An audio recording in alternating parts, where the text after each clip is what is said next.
자, 어제 영상에서는 이 비트코인 점유율이 떨어지면서 알트코인들이 펌핑하기 시작할 것인가, 아니면 이 벡트의 호재를 등에 업고 비트코인이 다시 한번 점유율 상승과 함께 가격 상승을 노려볼 것인가에 대해서 말씀을 드렸었는데요.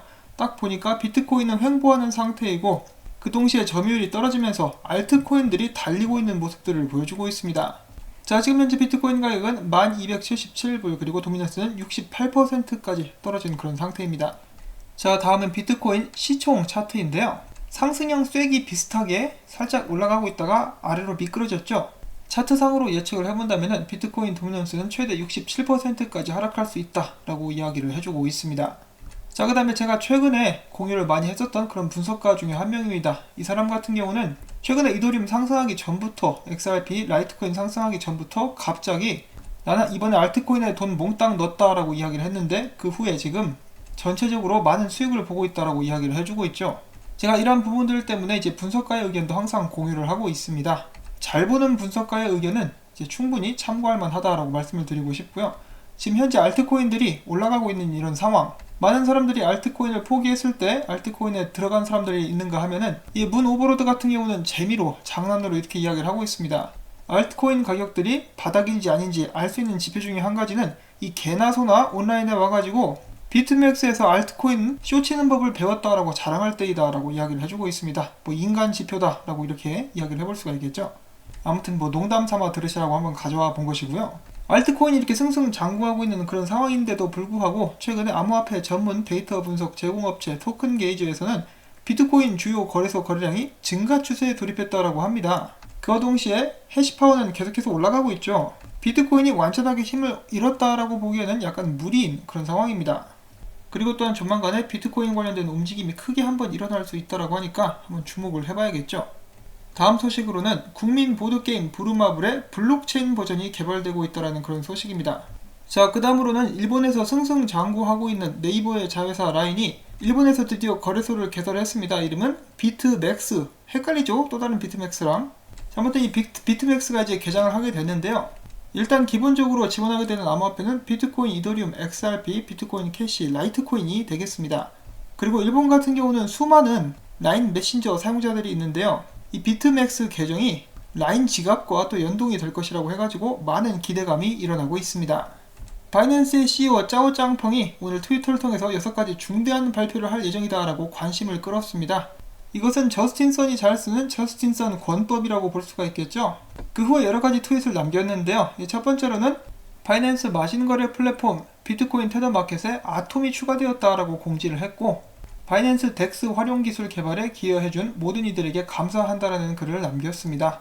그 다음에는 바이낸스 US에 관련된 소식이 업데이트가 되었었는데요. 바이낸스 US라고는 하지만은 미국 13개의 주에서는 사용이 불가하다는 그런 발표가 나왔습니다. 이 미국에 사시면서 바이낸스 US를 사용해보시고 싶으신 분들은 여기 나와있는 13개 주에서는 사용이 불가하기 때문에 이런 부분들 참고를 해주시고요. 그 다음에 바이낸스에서 스테이블코인 BUSD의 법정화폐 매입 채널을 오픈했다라고 공지했습니다.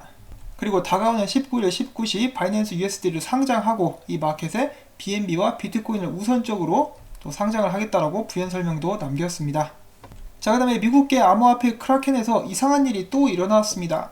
테더 코인이 1분 동안 394달러까지 치솟았다라고 하고요. 당시 2분간 52.5만 개 이상의 테더가 거래가 되었으며 이 중 40만 개 이상의 테더가 비정상적인 가격에 거래된 것으로 미디어는 추산을 했습니다. 크라켄에서는 아직까지 확실한 대답을 내놓지 않은 그런 상황인데요. 자, 1달러짜리가 순식간에 394달러까지 올라갔다. 테더 들고 있다가 394달러에 팔았으면 대박이었겠죠. 이런 기회들을 이제 거머쥔 사람들 정말 부럽습니다. 자산을 순식간에 394배로 이렇게 뻥튀기를 할 수 있는 거의 번개 맞을 확률의 행운이라고 볼 수가 있겠죠.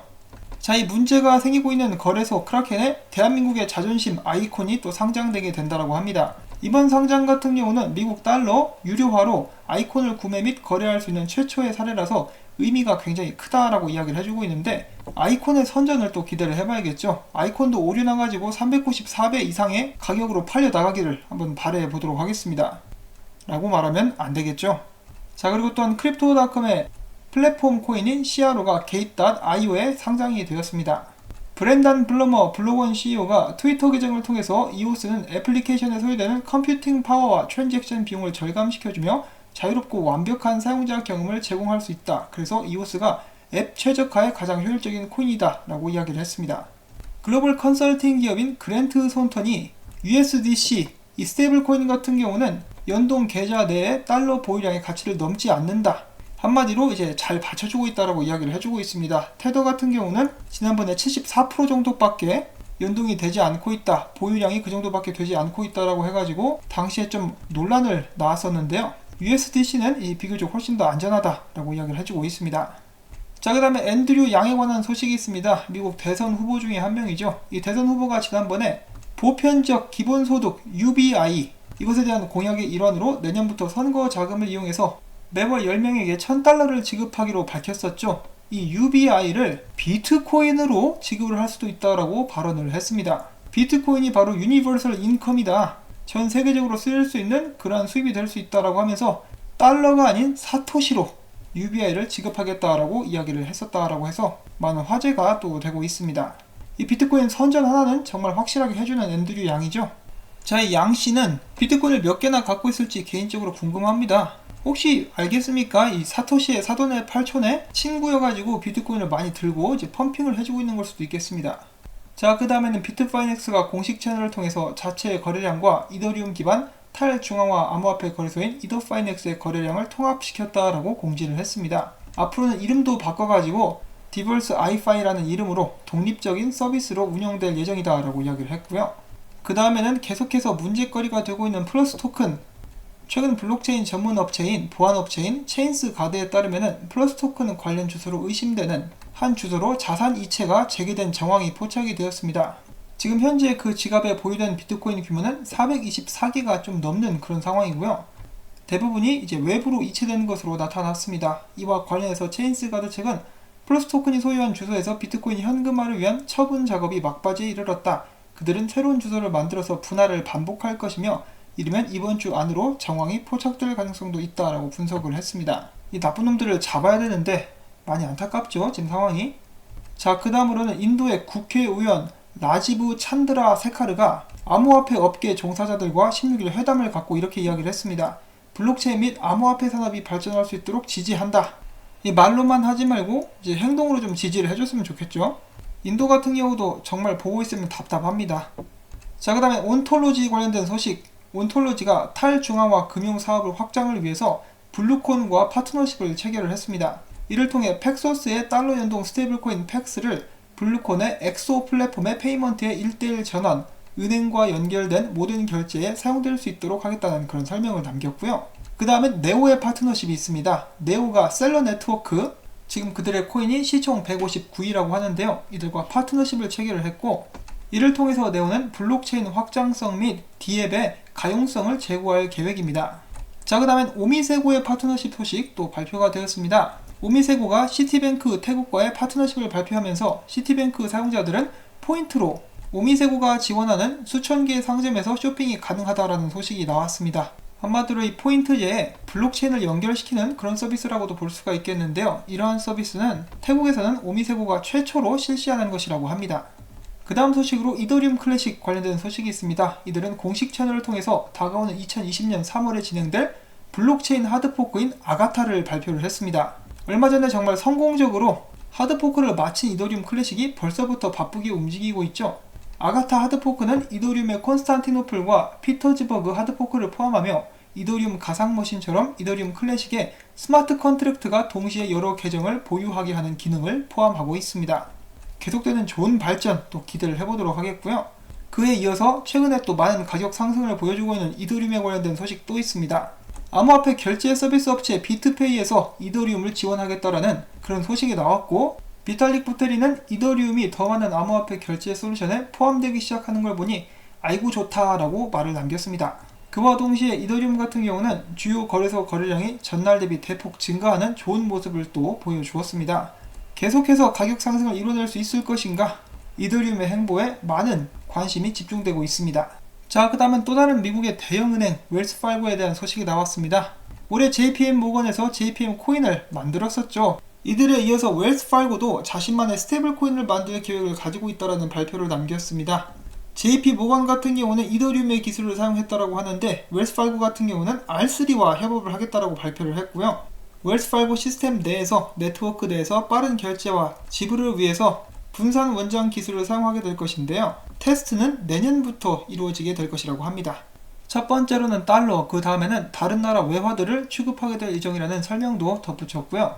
JPM 모건 이야기가 나와서 말인데 이 JP 모건 같은 경우는 최근에 다시 한번 금, 은, 플래티넘, 팔라듐 같은 귀금속 선물 시장을 조작한 혐의로 이제 가격 등을 조작한 혐의로 3명의 매니저들이 적발되게 되었다라는 소식이 나왔습니다. 아주 나쁜 놈들인데요. 이런 짓거리들을 계속해서 해오고 있습니다. 그런데 이런 사람들은 막상 걸려도 어느 정도 대충 벌금만 내고 빠져나오는 그런 모습들을 제가 수도 없이 봐왔었죠. 제가 이 이야기를 왜 말씀을 드리냐면은 이제 곧 있으면 벡트가 개장을 하고 더욱더 본격적으로 월가에서 암호화폐 및 이제 비트코인 시장으로 뛰어들게 되겠죠. 그렇게 되면은 이런 녀석들이 기어 들어와가지고 시장을 조작하게 될 가능성도 있고 뭐 지금도 개판이긴 하지만은 저희들은 이런 놈들을 상대로 경쟁을 해야 되게 될 수도 있겠습니다.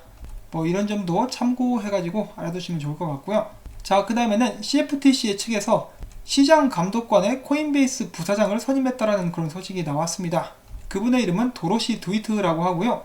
드위트 씨는 앞으로 비트코인 선물을 포함한 파생 상품 플랫폼 및 상품 서비스 관리 감독하는 부서를 책임지게 될 것이다 라고 합니다. 자, 그 다음엔 리투아니아에서 나온 소식인데요. 리투아니아의 현지 편의점 브랜드 나르베센이라는 브랜드가 있습니다. 앞으로는 이 나르베센 신문 자동 판매기에서 비트코인을 판매한다라는 보도가 나왔습니다. 이 브랜드의 CEO는 비트코인으로 교환할 수 있는 쿠폰을 각 편의점에서 판매하게 될 것이고 해당 쿠폰을 구매하는데 별도의 신분 인증을 요구하지 않으며 이메일과 비트코인 지갑 주소만 있으면 된다라고 합니다. 이거 좀 KYC 쪽으로 좀 문제가 생길 것 같은데 아무래도 좀 두고 봐야겠지만은 리투아니아에서는 이제 편의점에서 비트코인을 살 수 있게 되었습니다. 대한민국 편의점에서도 로또 외에 비트코인도 판매하는 그날 제가 기대를 해볼 수가 있겠죠. 자, 다음 소식입니다. 세계 최대 회계 컨설팅 그룹인 딜로이트가 직원들을 대상으로 비트코인 결제 서비스를 시범적으로 운영 중인 것으로 나타났습니다. 미디어는 해당 업체 직원들이 구내 식당에서 특정 모바일 앱을 통해 비트코인으로 결제가 가능하다라고 전달을 했는데요. 딜로이트 자문위원은 이는 자사 직원들에게 새로운 기술을 경험할 수 있는 기회를 제공하기 위함이다 라고 설명을 했습니다. 정말로 세계 최고의 회사 중에 하나다운 멋진 면모를 보여주고 있습니다.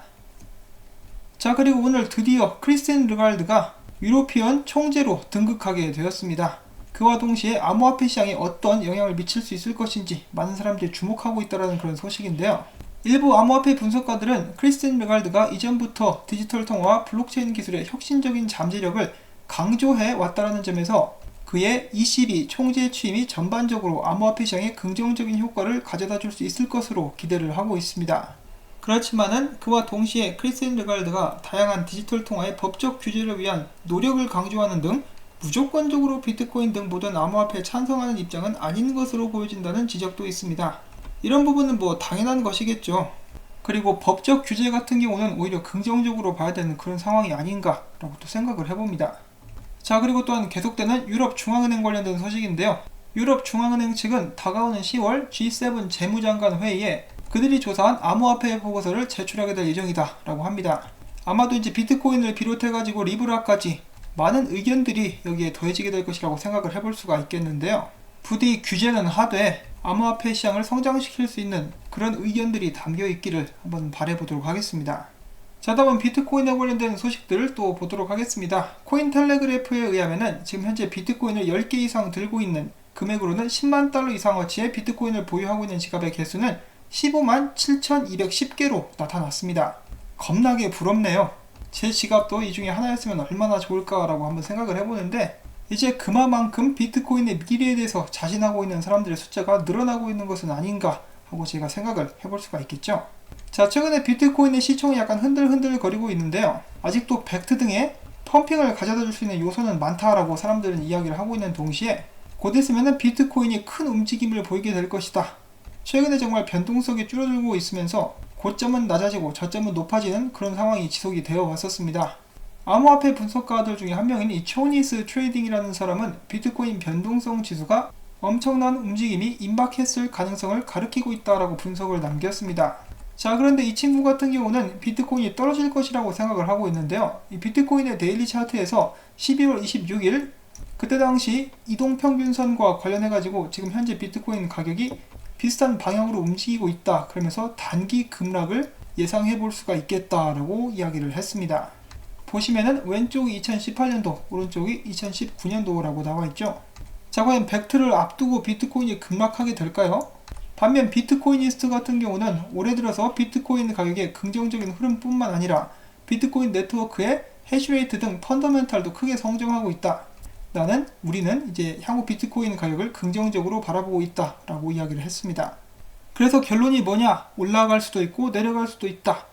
에라이, 그게 말이냐 당나귀냐 라고 하실 분들이 계실 텐데요. 그래서 준비한 분석, 바로 이 돈 알트씨의 오리고기 시간입니다. 이 꽥꽥씨는 돌아오셔가지고 이런 말을 하셨는데요. 내가 최근에 비트코인에 관련된 분석을 올리지 않은 이유는 간단하다. 왜냐면 지금은 관망해야 할 시간이기 때문이다. 지금은 우리가 관망해야 할 시간, 다음에 다시 만나요. 그 노래도 있죠. 자, 아무튼 이 오리씨는 이렇게 이야기를 해줍니다. 비트코인 지금 기다리고 있다가 앞에서 이 초니스 트레이더가 이야기한 것처럼 방향성이 나오게 된다. 그러면 얌전히 이렇게 고양이가 먹이를 노리듯이 쳐다보고 있다가, 실제로 그런 말은 하지 않았지만 아무튼 이 비트코인이 만약에 9,000불 아래로 빠진다 그러면은 나는 7,500달러까지 떨어질 것이라고 예상을 하고 아마 숏을 치겠죠. 그리고 비트코인이 만약에 12,000불을 돌파한다 그러면은 나는 14,000불까지 올라가게 될 것이라고 예상을 하고 있다. 그러면서 아마도 롱을 치게 되겠죠. 이런 식으로 간단 명료하게 대응을 위한 분석을 남겨주었습니다. 자, 저희들도 이렇게 한번 따라 할 수가 있겠죠. 비록 최저점, 최고점은 못 먹겠지만 그래도 가장 안전하게 트레이딩을 할 수 있는 그런 조언이 아닌가 싶습니다. 자, 그 다음 짤입니다. 라스베가스에 있는 하트어택 그릴이라는 곳인데요. 여기에서 이제 비트코인 ATM 기기에 대한 선전을 하고 있는 모습이 보여지고 있습니다. 취급하는 암호화폐들도 다양한데요. XRP, 라이트코인, 모네로, 비트코인, 이더리움, 대시, 칼다노, 아이오타 여러가지 암호화폐들을 지원해주고 있는 좋은 모습 보여지고 있습니다. 이 라스베가스에서 비트코인 지원하는 곳들이 점차 늘어나고 있는 모습들을 저희가 확인을 해볼 수가 있습니다. 이 암호화폐의 미래는 밝다라고 오늘도 다시 한번 여러분들께 말씀을 드리면서 저는 오늘 영상을 마무리를 지으려고 합니다. 오늘 소식이 좀 많아가지고 영상이 너무 길어질까봐 빠르게 진행을 한 그런 부분이 좀 있는데 도움이 되셨기를 바라고요. 도움이 되셨다면 구독과 좋아요 그리고 광고 시청, 광고가 끝날 때까지 바쁘신 분들은 이제 광고를 재생시켜주시는 것만으로도 저에게 정말 큰 도움이 되고요. 한 분 한 분의 도움이 모여가지고 이 토마토 채널은 오늘도 살아남고 있습니다. 여러분들 모두가 성투하실 수 있기를 바라면서 저는 다음에 또 새로운 소식 들고 찾아오도록 하겠습니다. 행복한 하루 되시기를 바랍니다.